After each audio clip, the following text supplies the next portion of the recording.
Movie की starting में हमें 1050 का सीन दिखाया जाता है जहां कुछ वाइकिंग्स मिलकर एक जगह पर अटैक कर देते हैं। उस जगह पे लूटपाट मचाने और कई सारे लोगों को मारने के बाद वो लोग खजाने की तलाश में एक गुफा में जाते हैं जहां उन्हें कोई खजाना तो नहीं दिखता, लेकिन उन्हें वहां भेड़िए का एक छोटा सा बच्चा मिलता है जिसे वो अपने साथ अपने देश लेकर जाते हैं। इसके बाद सीन प्रेजेंट में शिफ्ट होता है जहाँ हम थाली नाम की एक लड़की को अपने घर पे देखते हैं। तभी उसका एक फ्रेंड उसे अपने साथ पार्टी में चलने के लिए कहता है। थाली मान जाती है और वो अपने पेरेंट्स से झूठ कहकर पार्टी के लिए निकल जाती है। इसके बाद हम थाली और उसके फ्रेंड डेविड को एक साथ पार्टी में देखते हैं। वहीं उस पार्टी में डेविड की गर्लफ्रेंड और उस शहर के मेयर की बेटी रोज भी मौजूद थी, जो थाली और डेविड को एक साथ देखकर जेलस हो जाती है। इसके बाद रोज डेविड को अपने साथ साइड पर लेकर जाती है जहाँ वो उसे कहती है कि तुम थाली को अपने साथ क्यों लेकर आए हो, हमने तो उसे इनवाइट भी नहीं किया था। उसकी ये बातें पास ही में खड़ी थाली सुन लेती है और ये सुनकर उसे काफी बुरा फील होता है। इसके बाद वो वहाँ से जाने लगती है कि तभी उसे रोज के चिल्लाने की आवाज सुनाई देती है। वो जल्दी से उनकी ओर भागती है और देखती है कि डेविड और रोज दोनों काफी खराब और भयानक हालत में मदद के लिए जोर जोर से चिल्ला रहे होते हैं। थाली रोज को उठाने की कोशिश करती है और तभी पीछे से कोई उस पर अटैक कर देता है जिससे वो डर के मारे वहीं पर गिर जाती है। तभी वो नोटिस करती है कि कोई रोज को वहाँ से घसीट कर ले जा रहा था। ये सब देखने के बाद थाली काफी ज्यादा डर चुकी थी और अनफॉर्चुनेटली अंधेरा होने की वजह से वो नहीं देख पाई थी कि आखिर उन लोगों पर अटैक करने वाला था कौन। इसके बाद हम वहाँ पर पुलिस को देखते हैं। वहाँ जैनी नाम की एक पुलिस ऑफिसर भी आई हुई थी जो कि थाली की मॉम थी।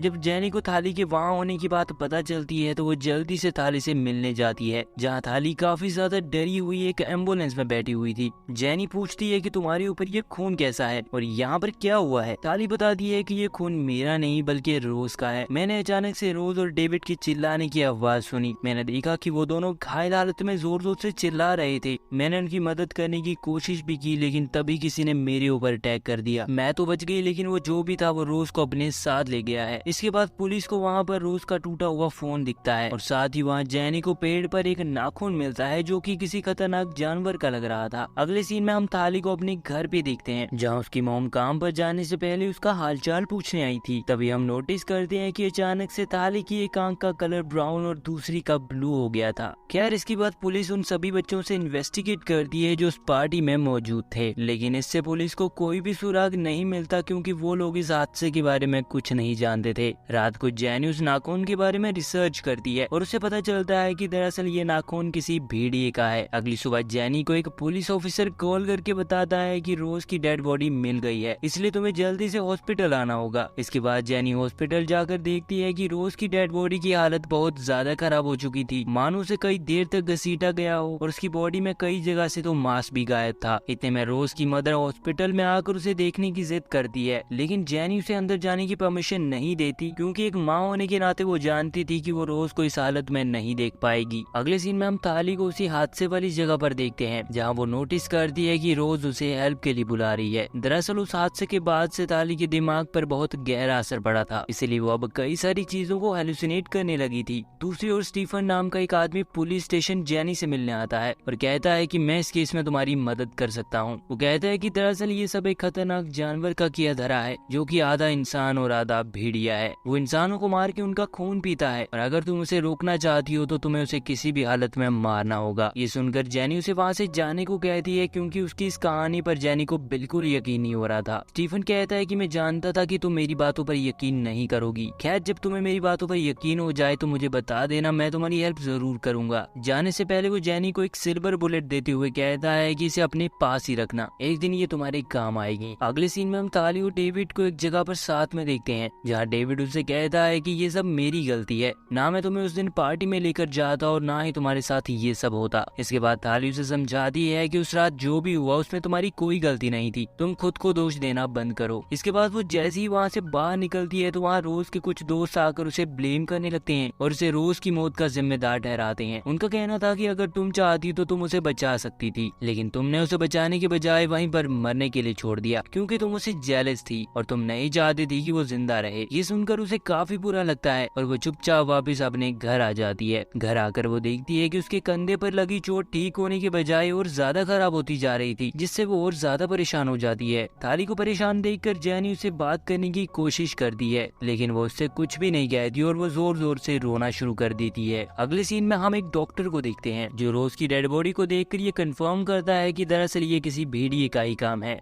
इसके बाद जेनी पुलिस और कुछ हंटर्स को साथ लेकर जंगल में उस भेड़िए की तलाश में निकल पड़ती है। चलते चलते उन्हें वहाँ एक लाश मिलती है जिसकी हालत बहुत ज्यादा खराब हो चुकी थी। इसके बाद वो लाश को वहीं पर छोड़कर वहाँ से आगे की ओर निकल पड़ते हैं। तभी उन्हें वहाँ एक गुफा नजर आती है और जेनी अपने 2 साथियों को लेकर उस गुफा के अंदर जाती है। वहाँ उसे नीचे जाने के लिए एक सीढ़ी दिखती है जिससे होते हुए वो नीचे उतरने लगती है। इससे पहले कि वो नीचे पहुँच पाती तभी अचानक से उसका पैर फिसल जाता है जिससे वो सीढ़ी के ऊपर से नीचे एक लाश पे जा गिरती है। दूसरी ओर बाहर खड़े हंटर्स को कुछ अजीब सी आवाजें आने लगती हैं। वो लोग इससे डर जाते हैं और देखते ही देखते अचानक से कोई चीज उन पर हमला करके उन्हें मार देती है। बाहर अपने साथियों के चिल्लाने की आवाज सुनकर जेनी उस सीढ़ी की मदद से धीरे धीरे ऊपर आने लगती है कि तभी एक बहुत बड़ा और खूंखार भेड़िया वहाँ उसके सामने आ जाता है। अचानक से भेड़िए को अपने सामने देखकर जेनी डर के मारे दोबारा वहाँ से नीचे गिर जाती है जिससे उसकी टांग पर चोट लग जाती है। भेड़िया भी उसका पीछा करते हुए नीचे आ जाता है जिससे जेनी उस पर गोलियां चलाना शुरू कर देती है, लेकिन उन गोलियों का उस पर कोई असर नहीं हो रहा था। अब उसकी बंदूक में सारी गोलियां भी खत्म हो चुकी थी और भेड़िया भी धीरे धीरे उसके नजदीक आता जा रहा था। तभी अचानक वो अपनी जैकेट से वही सिल्वर बुलेट निकालती है और जब वो उस बुलेट से उसे शूट करती है तो वो भेड़िया वहीं पर ढेर हो जाता है। इसके बाद हम जेनी को हॉस्पिटल में देखते हैं और वो नोटिस करती है कि उसका एक साथी कोमा में जा चुका था और उसके बाकी के साथी मारे जा चुके थे। वहीं एक दिन कॉलेज में ताली को कुछ भी अच्छा फील नहीं हो रहा था। वो छोटी से छोटी आवाज भी सुन पा रही थी जिससे वो परेशान होकर चुपचाप वॉशरूम में चली जाती है। वहाँ वो एक बार फिर से रोज को हेलुसिनेट करती है जिससे वो और ज्यादा परेशान हो जाती है और साथ ही अब उसे रियलाइज हो गया था कि उसके साथ कुछ गलत जरूर हो रहा है। अगले सीन में डॉक्टर वुल्फ की बॉडी को अच्छे से चेक कर रहा होता है। चेक करने के बाद वो जेनी को बताता है कि मुझे उस भेड़िए की बॉडी में कई सारी बुलेट्स देखने को मिली हैं, लेकिन उनमें सिर्फ एक ही बुलेट ऐसी थी जिसका उस भेड़िए पर असर हुआ है। और आपको बता दूं कि ये वही सिल्वर बुलेट थी जो स्टीफन ने जेनी को दी थी। इसके बाद जेनी स्टीफन से मिलने उसके घर पे जाती है जहाँ वो उसे बताता है कि ये कोई आम भेड़िया नहीं है, ये इतना खतरनाक है कि ये इंसान बनकर हमारे बीच ही रहता है और हर पूर्णिमा की रात को ये अपने असली रूप में आकर अपने शिकार पर निकलता है। दरअसल कई साल पहले जंगली भेड़ियों पर एक्सपेरिमेंट किए गए और जिन पर ये एक्सपेरिमेंट हुए थे वो दरअसल आदमखोर भेड़िए बन गए और जब भी कोई आदमखोर भेड़िया किसी इंसान को काटता है तो वो भी आदमखोर बन जाता है। अगर इस तरह के सभी भेड़ियों को मार दिए जाए तभी इनसे छुटकारा पाया जा सकता है, लेकिन ये काम इतना आसान भी नहीं है क्योंकि इनकी संख्या दिन ब दिन बढ़ती ही जा रही है। दूसरी ओर रात को हम थाली और डेविड को एक साथ देखते हैं।